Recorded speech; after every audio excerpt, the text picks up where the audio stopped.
జాతీయవాదాన్ని సనాతన ధర్మాన్ని దేశానికి రెండు కండ్లుగా భావిస్తే మాతో కలిసి మీరు నినదించండి. మాకు తోడుగా నిలవండి. కింద కనిపిస్తున్న అకౌంట్ డీటెయిల్స్ కి, ఫోన్ పేకి, గూగుల్ పేకి ఆర్థికంగా చేయూతనందిస్తూ మాకు అండగా నిలవండి. ఆర్థికంగా మీ చేయూత మాకెంతో అవసరం.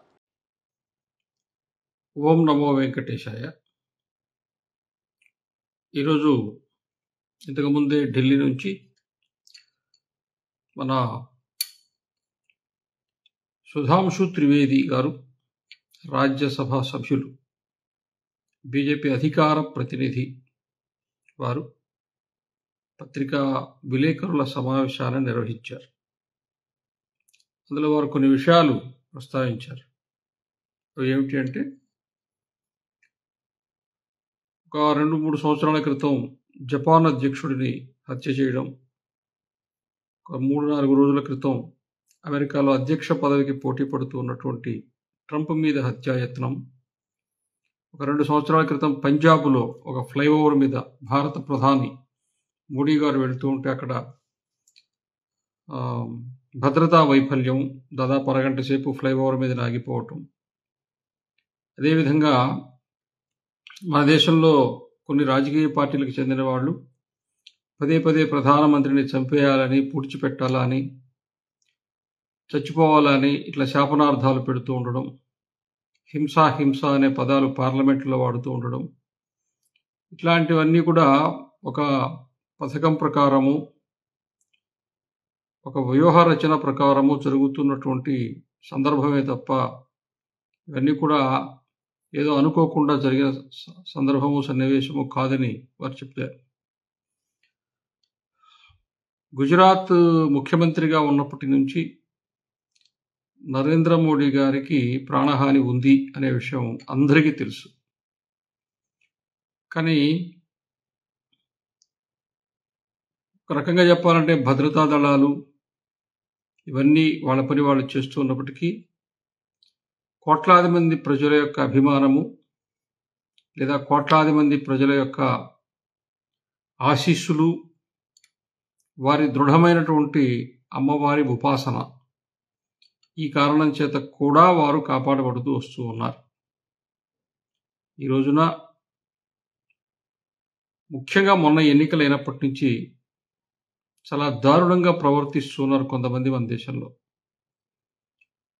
రాజకీయాల్లో ఎవరైనా సరే సైద్ధాంతికంగా, పార్టీ పరంగా ఏమైనా చేయవచ్చు తప్ప అసలు పూర్తిగా ఒక మనిషిని లేదా మనుషులను అంతం చేసేటువంటి ప్రవృత్తి, దాన్ని ప్రోత్సహించేటువంటి ప్రవృత్తి, అది దేశానికి, ప్రజాస్వామ్యానికి అన్నింటికీ కూడా గొడ్డలి పెట్టు అనేది అందరూ అంగీకరించే విషయం. అందువల్ల ఈరోజు కేవలము ఆ పత్రికా విలేకరుల సమావేశంలో ప్రస్తావించిన విషయాన్ని అంతవరకే చెప్పి ఆగిపోకుండా కేంద్ర ప్రభుత్వంలో ఉన్నటువంటి ఈ దేశానికి పరిపాలిస్తూ ఉండేటువంటి, నాయకత్వం వహిస్తుండేటువంటి ముఖ్యమైనటువంటి వాళ్ళందరూ కూడా చాలా తీవ్రంగా ఆలోచన చేసి నిర్ణయం తీసుకోవాల్సిన పరిస్థితులు ఉత్పన్నమవుతున్నాయి. మొన్ననే కాంగ్రెస్ నాయకులు కొంతమంది, ఇటు అధికార పక్షంలో ఉండే వాళ్ళందరూ ఎమర్జెన్సీ చీకటి రోజులోనే చెప్తూ ఉంటే కాంగ్రెస్ మిత్రపక్షాలు ఎమర్జెన్సీని విధించటాన్ని సమర్థించుకున్నాయి. అయితే నేను ఆ సమర్థించటాన్ని సమర్థిస్తున్నాను. ఎందుకు అంటే అది భారత రాజ్యాంగంలోనే ఆత్యయిక స్థితి విధించేదానికి సంబంధించిన అధికరణం ఉంది. దేశానికి బయట కానీ లోపల కానీ భద్రతకు ఇబ్బంది కలిగినప్పుడు, దేశ భద్రతకు కావచ్చు, రాజ్యాంగ వ్యవస్థల మీద దాడులు జరుగుతూ ఉంటే, దేశ సార్వభౌమత్వాన్నే ప్రశ్నించేటువంటి పరిస్థితులు ఉత్పన్నమైనప్పుడు మన దేశాన్ని మనం కాపాడుకోవటానికి ఆత్యయిక స్థితిని విధించుకోవచ్చు స్థూలంగా. కాబట్టి ఆ అవకాశాన్ని ఎవరైనా ఉపయోగించుకోవచ్చు. ఆ రోజున ఇందిరాగాంధీ ఆ అలహాబాద్ కోర్టు ఇచ్చినటువంటి తీర్పు ప్రకారము తన ఓటమిని అంగీకరించుకోలేక తనను తాను కాపాడుకోవడానికి ఆత్యయిక స్థితిని విధించడం జరిగింది. అప్పుడు తప్పు చేశారు. కానీ అసలు అత్యవసర పరిస్థితి విధించడమే తప్పు అనడం తప్పు. 350వ అధికరణం పేరుతోటి ప్రజాస్వామ్యయుతంగా ఉన్నటువంటి రాష్ట్ర ప్రభుత్వాల్ని కోల్చటం తప్పు.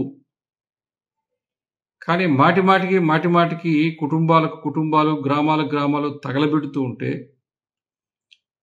పరిపాలిస్తూ ఉండేటువంటి రాజకీయ పార్టీల వాళ్లే మహిళల పట్ల చాలా దారుణంగా ప్రవర్తిస్తూ ఉంటే, శాంతి భద్రతలు ఏమాత్రం అక్కడ కనపడకపోతే, అలాంటి రాష్ట్రంలో రాష్ట్రపతి పాలన విధించకపోతే అసలు 350వ అధికరణం ఎందుకుంది? దేనికది? కాబట్టి ఎక్కడ అది ఉపయోగించాలో అక్కడ ఉపయోగించకపోవటం కూడా అది సమాజం పట్ల మీరు చేస్తూ ఉండేటువంటి అతి పెద్ద దోషము. సమాజం పట్ల మీరు బాధ్యతారహితంగా మీరు ప్రవర్తిస్తూ ఉన్నారు.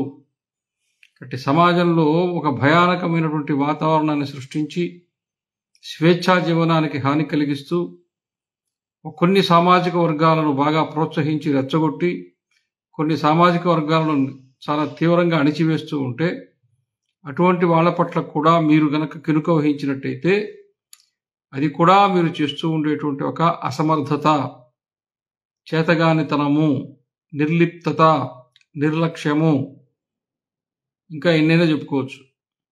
కాబట్టి బెంగాల్లో రాష్ట్రపతి పాలన విధించకపోవటం తప్పు. దేశంలో జరుగుతున్న అనేక సంఘటనలు, దేశంలో మారుతున్నటువంటి ఆలోచన విధానాలు, దేశంలో పెళ్ళుబుకుతున్నటువంటి కొన్ని సైద్ధాంతికమైనటువంటి అంశాలు, వీటిని దృష్టిలో పెట్టుకున్నప్పుడు బహుశా కొన్ని సంవత్సరాల్లో 1-2 సంవత్సరాలు ఈ దేశంలో అత్యవసర పరిస్థితి కూడా విధించవలసిన పరిస్థితులు ఉత్పన్నమవుతున్నాయనేటువంటిది కనపడుతూ ఉన్నది. అది ఈ పార్టీ వాళ్ళే విధిస్తారా, వేరొక పార్టీ వాళ్ళు వచ్చి విధిస్తారా తెలియదు. కానీ ఎవరైతే అత్యవసర పరిస్థితిని సమర్థించుకున్నారో వాళ్ళు దాన్ని రాగానే అమలు చేయటానికి సిద్ధంగా ఉన్నారనే విషయాన్ని అర్థం చేసుకోవాలి. వాళ్ళు రావటానికి కావలసిన అన్ని రకాలైనటువంటి ప్రయత్నాలు, దానికి సంబంధించినవన్నీ కూడా చేసుకుంటూ వస్తున్నారు. ఇది ఒకటి. ఇంకా అంటే ఇది ఒక కదంబంలాగా మాట్లాడుతూ ఉన్నారు. నిన్న మొన్న ఢిల్లీ జంతర్ మంతర్ దగ్గర ఒక ధర్నా జరిగింది. ఉత్తరాఖండ్ నుంచి కేదార్నాథ్ దేవాలయం నమూనా, అట్లాంటి దేవాలయం ఢిల్లీలో నిర్మాణం చేస్తూ ఉంటే మా కేదార్కు సంబంధించినటువంటి ప్రాశస్త్యాన్ని, పవిత్రతను దెబ్బతీస్తారా? అటువంటి దేవాలయం అక్కడ ఒక్కటే ఉండాలి, అలాంటి దేవాలయం ఇంకొకటి ఉండకూడదు అని చెప్పి కాంగ్రెస్ పార్టీ సమర్థకులు, అంటే ఏ రోజు దేవాలయాన్ని గురించి ఆలోచించని వాళ్ళు, పట్టించుకోని వాళ్ళు, పని చేయని వాళ్ళు, మాట్లాడని వాళ్ళు, సంబంధము లేని వాళ్ళు, వాళ్ళందరూ ఈ రోజున రోడ్డెక్కి మా దేవాలయము, మా పుణ్యక్షేత్ర యొక్క ప్రాశస్త్యాన్ని దెబ్బతీసే విధంగా ఇట్లా ఢిల్లీలో దేవాలయం నిర్మాణం చేస్తారా అని చెప్పి ఒక ఉద్యమం ప్రారంభం చేశారు. ఉద్యమం లాంటిది. ఒక కాశీ తప్ప కాశీ నుంచి దక్షిణంగా ఉండే ఏ శివాలయాన్నైనా, ఏ గ్రామంలో ఉండే శివాలయాన్నైనా వాళ్ళు దాన్ని దక్షిణ కాశీగానే భావిస్తూ ఉన్నారు. మీరు శ్రీకాళహస్తి పోయినా దక్షిణ కాశీ అంటారు, రామేశ్వరం పోయినా అంటారు, ఇక్కడ మన తిరువణ్ణామలైకి పోయినా అదే చెప్తారు, శ్రీశైలానికి పోయినా అదే చెప్తారు, లేకపోతే ఇంకెక్కడికి పోయినా మామూలు గ్రామాలలో ఉండే సాధారణమైన దేవాలయాన్ని కూడా మాదండి దక్షిణ కాశీ అండి, మాది కాశీ తర్వాత ఇదిగో మా శివుడు అంత గొప్పవాడండి చెప్పుకుంటారు. కాబట్టి కాశీ యొక్క ప్రశస్త్యం ఏం తగ్గలేదు. కాశీ యొక్క పేరు ప్రతిష్టలు, అక్కడ వెళ్ళేటువంటి భక్తులు, దానికి సంబంధించిన వాటిలో లోపమేమీ రాలేదు. ఆ కాశీ విశ్వేశ్వరుడు తమ దేవాలయంలో ఉండే శివుడిలో చూచుకుంటూ ఉన్నారు. అట్లనే ఏ దేవాలయమైనా అఖిలాండ కోటి బ్రహ్మాండ నాయకుడు, కలియుగ ప్రత్యక్ష దైవము శ్రీ వెంకటేశ్వర స్వామి వారి దేవాలయం కేవలం తిరుమలలోనే ఉందా? అనాది కాలం నుంచి వెంకటేశ్వర స్వామి వారి దేవాలయాలు చాలా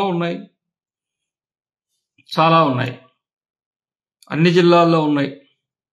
కర్ణాటకలో ఉన్నాయి, ఆంధ్రప్రదేశ్లో ఉన్నాయి, అదేవిధంగా తమిళనాడులో ఉన్నాయి. ఎక్కడ లేవు? ప్రతి దగ్గర వెంకటేశ్వర స్వామి వారి దేవాలయాలు ఎక్కడెక్కడెక్కడ ఉన్నాయి. అదేవిధంగా టీటీడీ చాలా దగ్గర దేవాలయాలు కట్టించింది. కాశ్మీర్లో కట్టించారు, అరుణాచల్ ప్రదేశ్లో, అస్సాంలో కట్టించారు, చెన్నైలో, కన్యాకుమారిలో కట్టించారు, ముంబైలో కట్టించారు. ఎందుకు? ఎవరు ఇష్టం వచ్చినట్టు వాళ్ళు మాట్లాడుతూ ఉంటారు. అక్కడి నుంచి ఏదో ఆదాయం తెచ్చుకోవడం కోసం కాదు. ఎవరు వెంకటేశ్వర స్వామిని దర్శనం చేసుకోవటానికి వాళ్ళ జీవితకాలంలో తిరుమలకు రాలేరు అనేక కారణాల చేత వాళ్ళకి అక్కడ దగ్గరలోనే ఒక వెంకటేశ్వర స్వామి వారి దేవాలయాన్ని నిర్మాణం చేశారు. తప్పే ఉంది?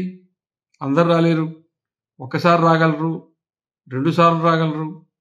కానీ నేను ప్రతి శనివారమో లేకపోతే నెలకు ఒకసారో శ్రీనివాసుడిని దర్శించుకోవాలంటే అక్కడ దేవాలయం ఉంది. టీటీడీ కట్టించిన దేవాలయాలే కాకుండా అసలు వెంకటేశ్వర స్వామి దేవాలయం లేని జిల్లాలు కానీ మండలాలు కానీ ఉన్నాయా? ఇవన్నీ నిర్మాణం అయిన తర్వాత తిరుమలలో వెంకటేశ్వర స్వామి వైభవానికి కానీ, ప్రతిష్టకు కానీ, పవిత్రతకు కానీ ఏమైనా ఇబ్బంది వచ్చిందా? లేదే.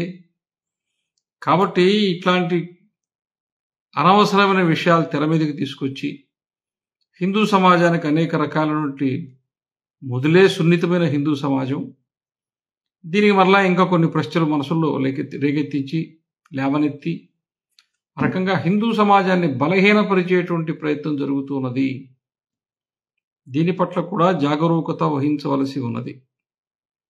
కాబట్టి ప్రధాని భారతదేశానికి ఇప్పుడు థ్రెట్ ప్రైమ్ మినిస్టర్ కాదు, థ్రెట్ భారతదేశానికి. ఎవరికి ఇష్టం ఉన్నా లేకపోయినా ఆయన భారతదేశ ప్రధానమంత్రి. కాబట్టి భారతదేశాన్ని ఈరోజు కొంతమంది ఛాలెంజ్ చేస్తున్నారు, దాన్ని ఎదుర్కోవాలి. కాబట్టి ఈ అన్ని విషయాలు కలిసి ఈరోజు అందరితో కూడా పంచుకుందాం అనుకున్నాం. కానీ మొత్తం మీద అయితే మాత్రం దేశ పరిస్థితులు బాగలేవు. ప్రధానమంత్రి గారు కష్టపడి పనిచేస్తున్నారు, ప్రభుత్వం అంతా బాగా పనిచేస్తుంది, లేకపోతే మిగతా శాఖలకు సంబంధించిన మంత్రులందరూ చాలా ఆదర్శవంతంగా పనిచేస్తున్నారు.